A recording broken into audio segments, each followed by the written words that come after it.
اچھے لوگ اپنی نیکی کو اور برے لوگ دوسروں کی نیکی کو بھول جاتے ہیں۔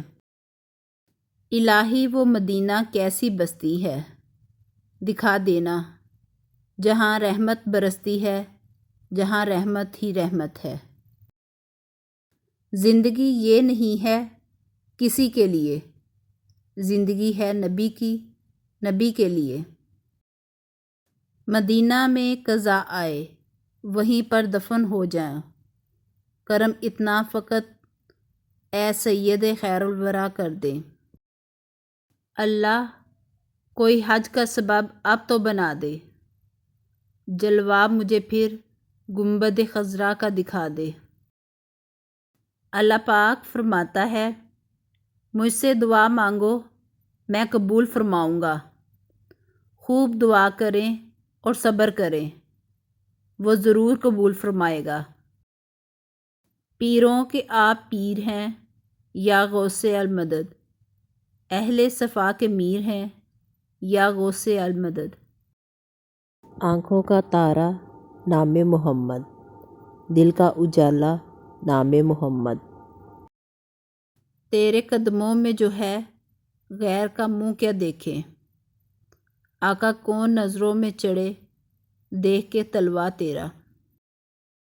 توبہ کا خیال خوش بختی کی علامت ہے، کیونکہ جو اپنے گناہ کو گناہ نہ سمجھے وہ بدقسمت ہے۔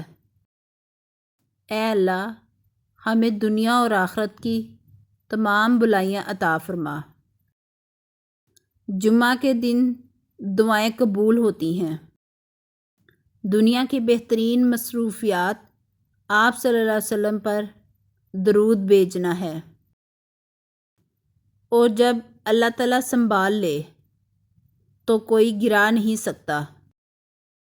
رسول اللہ صلی اللہ علیہ وسلم نے فرمایا، اللہ تعالیٰ فرماتا ہے، اے ابن آدم، جب تک تو مجھے پکارتا رہے گا، تیرے اعمال جیسے بھی ہوں میں تجھے معاف کرتا رہوں گا، اور مجھے تیرے گناہوں کی کوئی پرواہ نہیں۔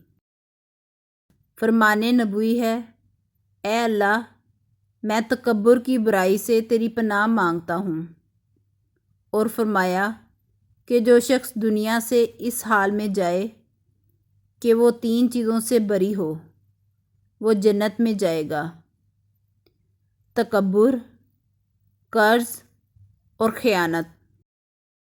نبی کریم صلی اللہ علیہ وسلم نے ارشاد فرمایا، مجھ پر چمکتی رات اور روشن دن، یعنی شب جمعہ اور جمعے کا دن میں بکثرت سے درود بھیجو۔ دل ٹھکانہ میرے حضور کا ہے، جلوہ خانہ میرے حضور کا ہے، حشر میں ان کے ساتھ اٹھے گا جو دیوانہ میرے حضور کا ہے۔ صاف دل اور سچی زبان والا انسان سب سے بہتر ہے۔ عرض کی گئی، صاف دل والے کون ہیں؟ فرمایا، وہ متقی و پرہیزگار مسلمان جن کے دل میں ذرا برابر نافرمانی اور بغض و حسد نہ ہو۔ عرض کی گئی، اس کے بعد فرمایا، جو دنیا سے نفرت کرے اور آخرت سے محبت۔